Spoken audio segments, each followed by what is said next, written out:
जितने भी भ्रष्ट मंत्री हैं, जितने भी करप्ट मंत्री हैं, उनको फिर से मंत्रालय देने का क्या मतलब? एक तरफ तो आप बात करते हैं कि हम गुड गवर्नेंस लाएंगे, तो गुड गवर्नेंस कहाँ है? जब किसी मंत्री पे या किसी नेता पे केस चल रहा है तो आप उसे कोई भी संवैधानिक पद कैसे दे सकते हैं? सबसे पहले तो मैं ये कहता हूँ कि नैतिकता के आधार पे नीतीश जी को इस्तीफा देना चाहिए। मंगल पांडे जी ने जो है लॉकडाउन के दौरान इतने घोटाले करवाए हैं अधिकारियों के साथ मिलके, जो गरीब जनता को जो खाना और जो राशन पहुंचना चाहिए था वो राशन बिहार की जनता को नहीं मिला। अगर नीतीश जी उस पंजड़े से नहीं निकल पाए तो नीतीश जी इस्तीफा देंगे। नीतीश जी बीजेपी के साथ नहीं रह पाएंगे, क्योंकि जो उनका राजनीतिक कैरियर रहा है वो हमें लगता नहीं है कि वो मुख्यमंत्री उनका कार्यकाल पूरा होगा। 6 महीने की सरकार है ये, इसके बाद खत्म हो जाएगी। अब अगर नीतीश जी को ये मुख्यमंत्री नहीं बनाते हैं तो नीतीश जी पलटी मार के हो सकता है तेजस्वी जी की तरफ चले जाएं। तो नीतीश जी इस समय बीजेपी के लिए गले की हड्डी बने हुए हैं, तो नीतीश जी को मुख्यमंत्री बनाना तो थी इनकी मजबूरी।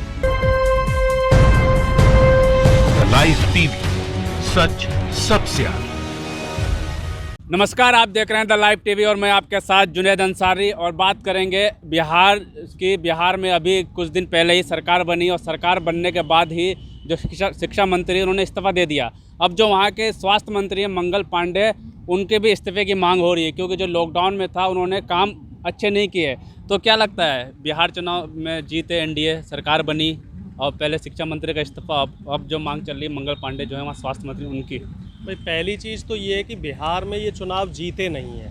बिहार में इन्होंने सत्ता को हथियाया है इन प्रकार है। हम लोगों की पहले भी बात हुई थी, तब मैं आपसे कह रहा था कि इन्होंने जहाँ भी क्लोज में जो अपोजिशन का, आरजेडी का या कांग्रेस का जो भी विधायक प्रत्याशी जो क्लोज था 500,000 वोट से, तो वो चीज़ें उन वोटों को इन्होंने मैनिपुलेट किया। बैलेट पेपर को बाद में काउंट करवाया और जहां ज़रूरत पड़ी वहीं काउंट करवाया, जहां लग रहा था कि अब हार जीत हो सकती तो वहां वो काउंट नहीं करवाया।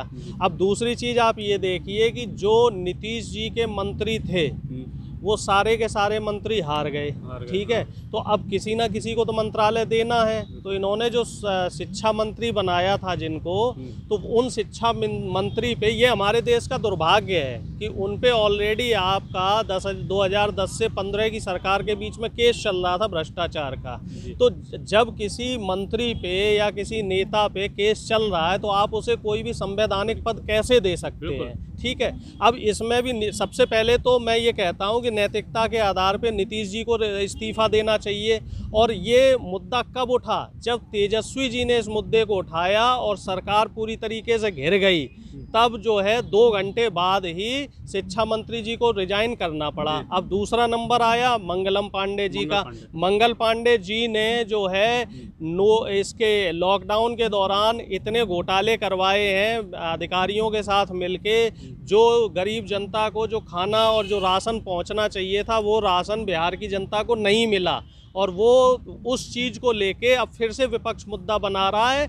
और बीजेपी का तो यही रहता है कि जब उनको लगता है कि साहब हम, जैसे आपने देखा होगा ना कि कोई गुंडा है, कोई बदमाश है, चोरी कर लेता है तो ठीक है, और चोरी नहीं कर पाता है या पकड़ा जाता है तो अपने हाथ जोड़ लेता है। तो वही सिस्टम यहाँ पे भी है। नीतीश कुमार जी जो है सुशासन बाबू कहा जाता है, इनके ज़्यादा कहा जाती है, खुद भी कहते थे कि हम जो है अपराधियों को नेता मंत्री नहीं बनाते हैं। लेकिन अब लगातार जो मंत्री बन रहे हैं, जैसे चाहे वो मेवेलाल चौधरी हो, चाहे मंगलम पांडे हो, तो क्या लगता है ये किसी एनडीए के दबाव में ज़्यादा जो मंत्री बनाए जा रहे हैं?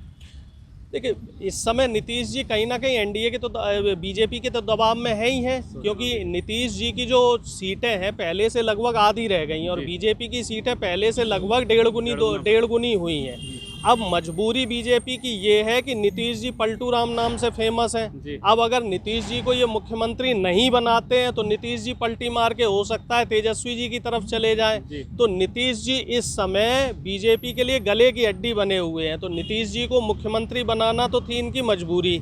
अब समस्या ये है कि पाक साफ और ईमानदार नेता कहाँ से लाएं? भाई बीजेपी में जो भी नेता हैं या फिर जदयू में जो नेता है, पिछले 15 साल से सबने किया है करप्शन, तो एक भी ईमानदार नेता तो इनके पास बचा नहीं है। तो मजबूरी है इनकी कि उन्हीं नेताओं को इनको वापस पद देना।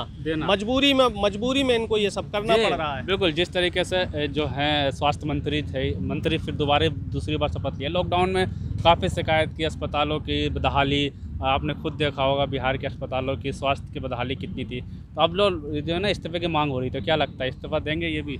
नहीं, इस्तीफा तो देखो बहाना है, इस्तीफा दें नहीं दें उससे कोई फर्क हमें तो लगता नहीं पड़ता नहीं है। बिहार की जनता ने जो फैसला सुनाया है वो फैसला सुनाया तेजस्वी यादव के पक्ष का। जी। और बीजेपी जो है नीतीश कुमार जी को मेंटली टॉर्चर कर रही है पूरी तरीके से। और बीजेपी नहीं चाहती कि नीतीश कुमार 5 साल मुख्यमंत्री रहें। बीजेपी किसी भी तरीके से नीतीश को ख़त्म करना चाहती है। और नीतीश बाबू जो सुशासन बाबू कहे जाते थे, उन्होंने अपना बुढ़ापा और अपना जो राजनीतिक कैरियर और जो उनका देश में एक छवि बनी हुई थी वो मेरी समझ में तो ख़त्म हो गई। क्योंकि उनके जो प्राण हैं, जो उनकी राजनीतिक कैरियर है, जो उनकी वो कहते हैं ना कि जो 5 साल का अब उनका जो राजनीति करना चाहते मुख्यमंत्री बनके, वो बीजेपी के हाथ में है और बीजेपी के वो उसमें कसा हुआ है। तो नीतीश जी को मैं मानता हूँ कि नीतीश जी मुख्यमंत्री नहीं है। और अब यहाँ से अमित शाह जी और मोदी जी यहाँ से मुख्यमंत्री का पद चलाएंगे। नीतीश जी तो एक कठपुतली होंगे, उन पर ज़बरदस्ती साइन कराए जाएंगे। नीतीश जी दे दें 16 लाख नौकरी, 19 लाख नौकरियों के लिए कहा था इन्होंने, दे दें नौकरी। और नीतीश जी देंगे नहीं, बीजेपी ने कहा था बीजेपी देगी नहीं। और बीजेपी बिहार के युवाओं को ठगेगी, क्योंकि इनने 2 करोड़ नौकरी का पहले वादा कर रखा। उत्तर प्रदेश में जितने वादे कर रखे हैं, एक बता दो मुझे पूरा हुआ हो कहीं भी। और बिहार का अगर बीजेपी इतनी नीतीश कुमार से वो करती तो सारा मुजफ्फरनगर, कौन सा मुजफ्फरपुर कांड हुआ था, ये इतनी बच्चियों के साथ वहाँ दुष्कर्म हुए थे, आज दिन तक उन बच्चियों को कोई इंसाफ नहीं मिला।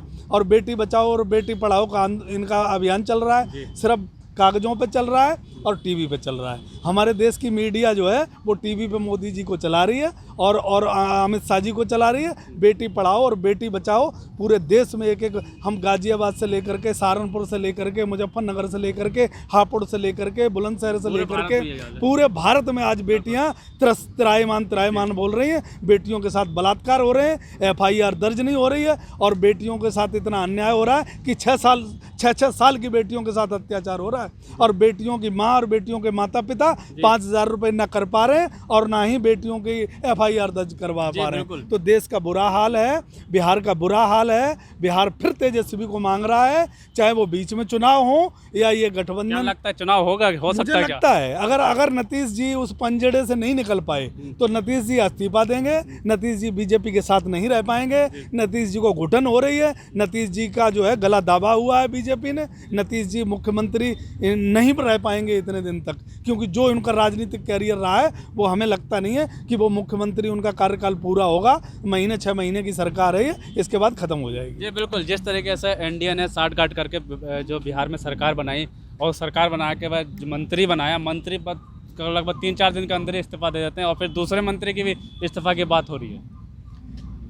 ये जितने मंत्री के इस्तीफे देने से जो है ना बात नहीं बनने वाली है, बिल्कुल नहीं बनने वाली। इस्तीफे रोज़ इनसे ले जाओ या रोज़ ऐसे मंत्री आते हैं, इनके पास कोई साफ़ सुथरा नेता करो। अगर ये दूसरा नेता लाएंगे तो वो भी इससे अच्छा ही वाला नहीं हो सकता, उसके पास भी सारे भ्रष्टाचार के आरोपी होंगे। और नीतीश जी को तो ये ख़त्म करने की नीति है बीजेपी की। आधी पार्टी हो चुकी है। जो पिछले इलेक्शन हुए थे इससे पहले, उसमें नीतीश जी को और लालू जी का समर्थन हासिल था, लोगों ने इनको इज्जत दी थी। लेकिन उस इज्जत को इन्होंने गंवा करके बीजेपी के साथ में अपनी सरकार बनाई। उसका नतीजा हो कि आज इनकी आधी सीटें रह गई। और अगले इलेक्शन में जितने भी इनके नीतीश जी के साथी हैं, उनकी एक सीट जीतने वाला नहीं है। ये ख़त्म हो जाएंगे, बीजेपी इन पर हावी हो जाएगी। नीतीश जी अगले इलेक्शन में बिल्कुल ख़त्म है अगर इन्होंने अभी नहीं जागे। जी क्या लगता है, जिस अभी कुछ दिन में ही पहला मंत्री पद का इस्तीफा, दूसरे की मांग, तो क्या लगता है अभी यही सिलसिला आगे चलेगा या फिर? इस समय आप देखना, ये सरकार 5 साल तक नहीं चलेगी। जैसे कि भाई साहब ने बताया था, 5 साल तक ये सरकार नहीं चल पाएगी। बीजेपी का सिर्फ और सिर्फ एक एजेंडा ये है कि नीतीश जी को कमज़ोर किया जाए, जिसमें ये 50% तक तो कामयाब हो गए हैं इनकी सीटें आधी करवा के।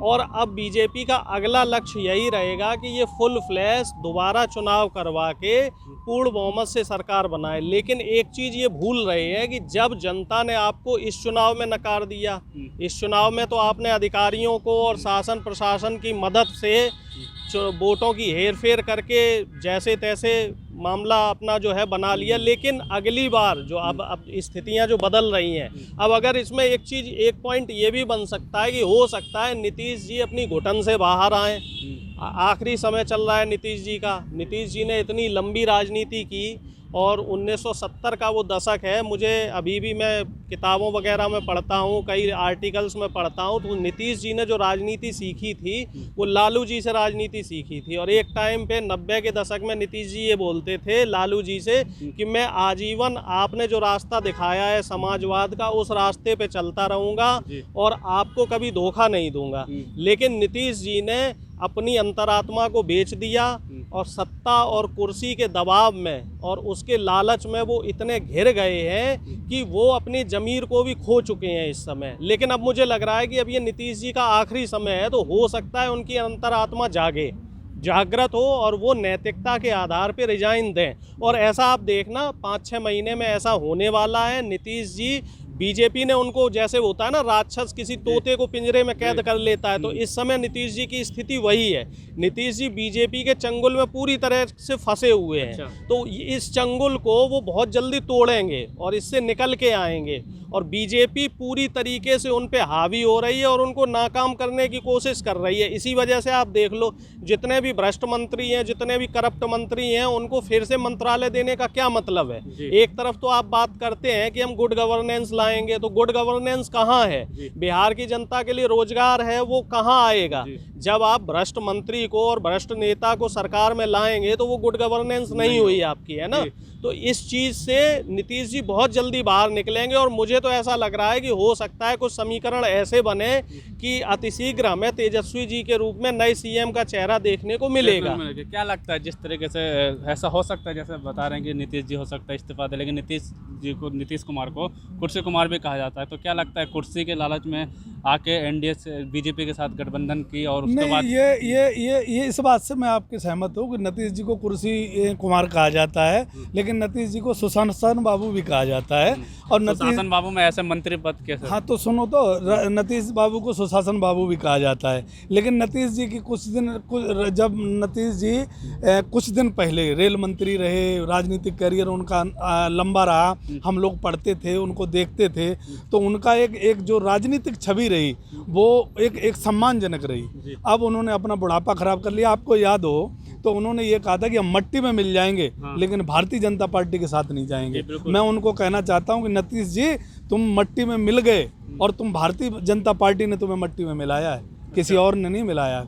भारतीय जनता पार्टी ने, अब ये मैं एक एक करके बताऊंगा कि क्या खेल किया, ये पूरा देश जानता है, पूरा बिहार जानता है। और बिहार की राजनीति रंग रंग में, बच्चे बच्चे की रंग रंग में राजनीति होती है। एक एक बिहारी जानता है कि नीतीश जी के साथ भारतीय जनता पार्टी ने क्या किया है। ये हमें बताने की ज़रूरत नहीं है, लेकिन मैं ये फिर कहूँगा एक बार कि नीतीश जी, तुम मिट्टी में मिल गए और भारतीय जनता पार्टी तुम्हें मिट्टी में मिलाने वाली है। और तुम दोबारा ज़िंदगी में, तुम्हारी पार्टी और तुम सत्ता में, अब बिहार की सत्ता में नहीं आ सकते और केंद्र की सत्ता में कभी मंत्री नहीं बन सकते, क्योंकि तुमने बिहारियों को धोखा दिया है। और बिहार के क्या विकास किया नीतीश जी ने? 5 साल तक, 15 साल तक लोगों को ठगा। अगर कोई कोई सड़क बना दी, तुमने ऐसे पुल बना दिए जो बाढ़ में बह गए, और तुमने सड़क बना दी, उसको विकास कहते हैं। शिक्षा के लिए आज पूरे देश में बिहारी जाना जाता था। सबसे ज़्यादा देश का एक रिकॉर्ड था कि कभी IAS PCS अगर देश में हुआ करते थे तो बिहार से आते थे। आज नीतीश जी ने बिहार को कहाँ पहुँचा दिया।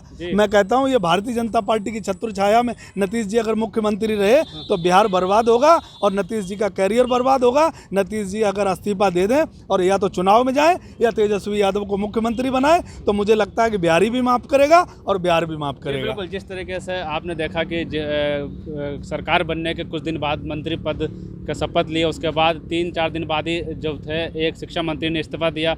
अब जो है कोरोना काल में जिस तरीके से स्वास्थ्य मंत्री का इस्तीफे की मांग चल रही है, इस टाइम वहाँ के लोग मांग कर रहे हैं, क्योंकि जो मंगल पांडे हैं, उन्होंने जो पहले स्वास्थ्य मंत्री, दूसरी बार स्वास्थ्य मंत्री की शपथ ली है, उन्होंने अच्छा काम नहीं किया। स्वास्थ्य व्यवस्था है बिहार की बहुत ख़राब है, अस्पताल भी जर्जर हालात में है। तो अभी यही देखना है कि अभी ये सरकार में अभी और कितने उलटफेर होना बाकी है।